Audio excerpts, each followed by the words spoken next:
Dear lovely human, if you don't know me, my name is Lynz. I write letters about life. I'm a curious soul, and I spend my time wandering around this revolving rock we call home, wondering what makes a life well lived. You can listen to my letters anytime, anywhere, whether you're driving, walking the dog, hunkered down on the sofa, or easing yourself into sleep after a long day. They're written to help you slow and put life down for a while. If you enjoy wandering with me today, there's an invitation to step a little closer in the description, just for you. Before we continue, let's take a moment of space, of coming back to your body. Begin by noticing which parts of your body are making contact with the ground or the surface beneath you. Can you allow your body to feel heavier and held? You don't need to hold yourself together here. Soften the space between your eyebrows. Soften your jaw. Allow a gap between the teeth. Relax the root of your tongue into the back of the mouth. Take a deep breath in, and only when you're ready, let it go with a sigh. Now we've arrived. Today I've been wondering about how each of us has our own individual way of seeing the world. Yesterday was one of those rare, special, super slow Sunday mooch about mornings. When the dogs woke me at 5 a.m, I took them for a walk, hoping to reach the open fields and let them off the lead. Seeing them run free somehow connects heartstrings to the corners of my lips and softens the creases between my eyebrows, like nature's Botox. I was also hoping to catch the sunrise. I adore a good sunrise. Over the years, I don't think I've ever seen the exact same one twice. And having witnessed them from so many different angles across Leicestershire, there's something genuinely majestic about it all. To watch the sun peek out, put its hat on, and have a slow morning stretch as it lifts above the horizon, charges the spirits, like nature's PowerPoint, except when I stepped out of the door, to my utter disappointment, it was raining. It hadn't rained in weeks, but here it was, seemingly determined to dampen my mood.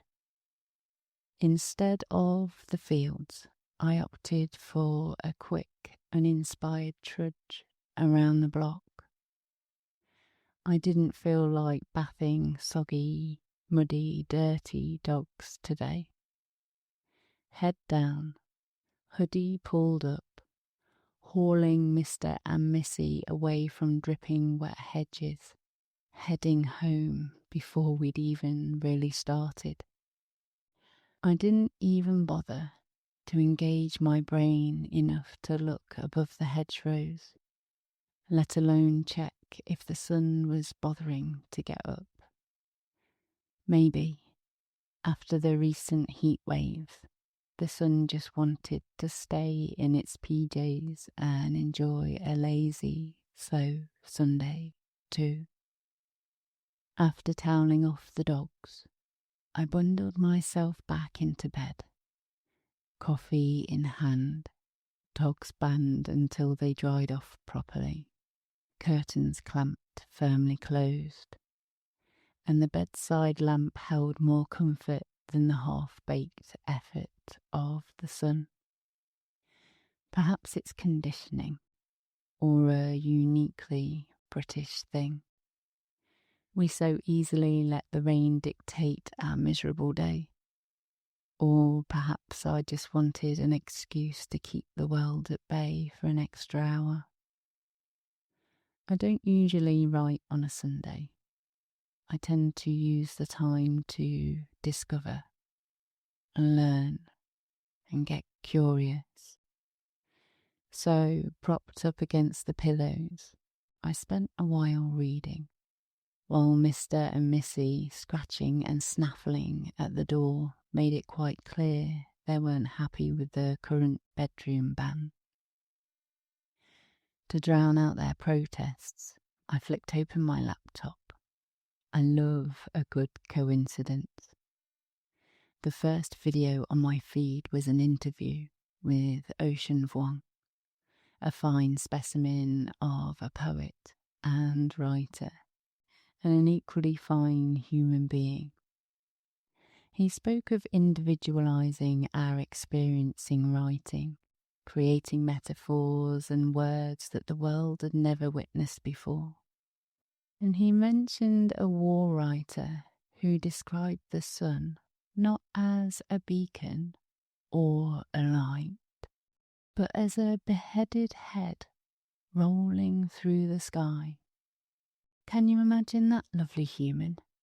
Seeing something so universally nourishing as a head detached from a body, bleeding across the heavens. What must that writer have lived through to witness life in such a way? It shook me out of my rainy day sulk. It also made me hungry for contrast. I pressed pause, needing to see how other artists handled the light. I found entirely different human experiences. The French novelist Colette didn't treat the sun as art or tragedy, but as pure physical comfort, writing that the whole sun belongs to the naked lizard who basks in it.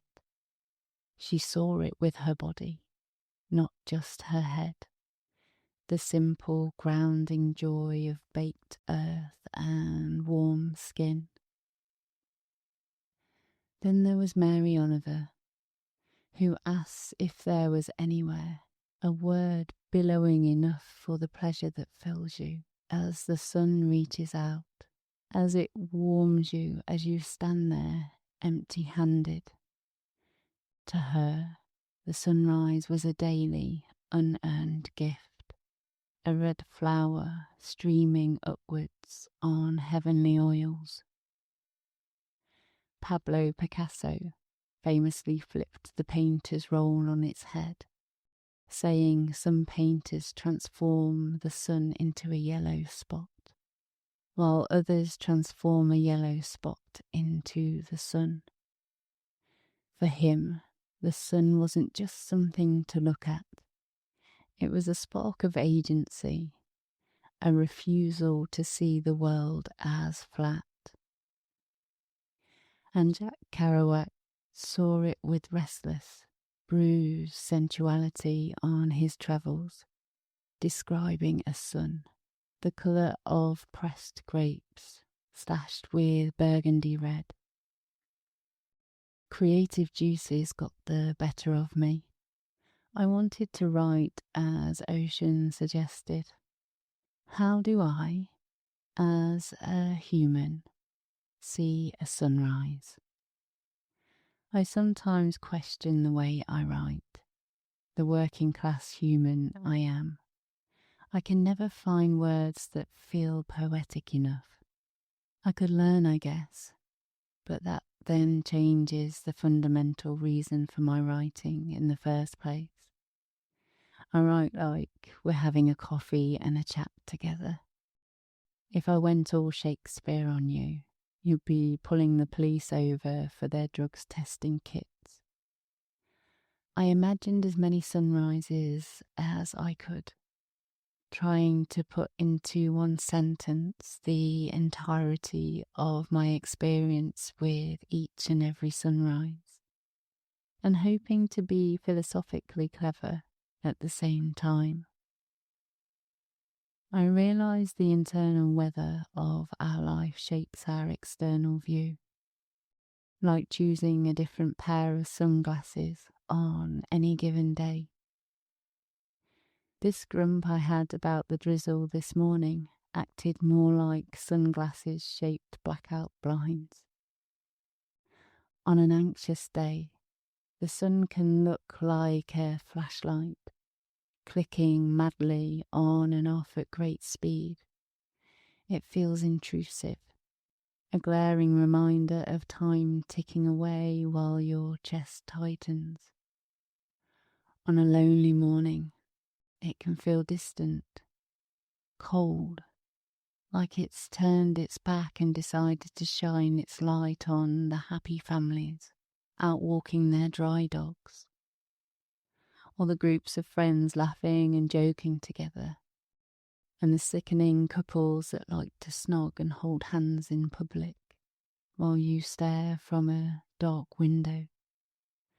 On a content morning, it can feel like a steady, grounding warmth that starts at the tip of your toes, easing out every knot of tension in every muscle. It lands like a soft sigh right from your solar plexus. On a hurried morning, it can feel like your coach, blowing a whistle and pointing you in the right and productive direction of the day. It doesn't let you linger, motivating and demanding you pick up your keys, gulp your coffee, and move. On a happy day, it can feel like posting a postcard to a loved one, signed off with, "I wish you were here." And what if you stood next to me, lovely human, while we watched the sunrise? You could see it like a frisbee, an energy source, a top jacket button, the horizontal view of a pint of cider, a bright orange yolk daring to split and run down over the crown of your head into your ears, or a cheeky child playing hide and seek with the clouds, daring you to take yourself too seriously while you hide under the duvet. It left me feeling a sudden shunt of frustration at myself.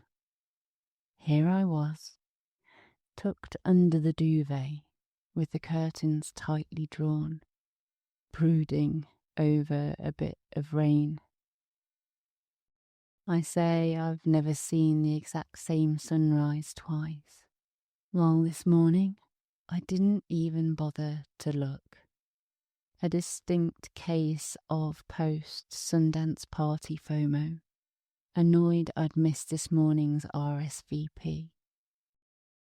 In conclusion, I could never capture that sun in just one sentence. I see the world differently every time I slow down enough to take it in. I'd have to go out tomorrow, and the next day, and the next, to capture something so blindingly indescribable. I knew from that moment onwards that I would never lock my front door without looking up first. That's far more illuminating than any words I can write pen to paper. So lovely human, how did you see the sun today? And what lens were you viewing the world through this morning? Yours warmly, Lynz. P.S. Thank you for spending the time with me. If a friend came to mind while you were listening, please do share this episode with them. It really helps more humans feel connected. If you'd like to step a little closer into my world and receive my soul-hugging letters, the link to join our community is right there in the description. For now, take care of yourself, and I'll catch up with you next week.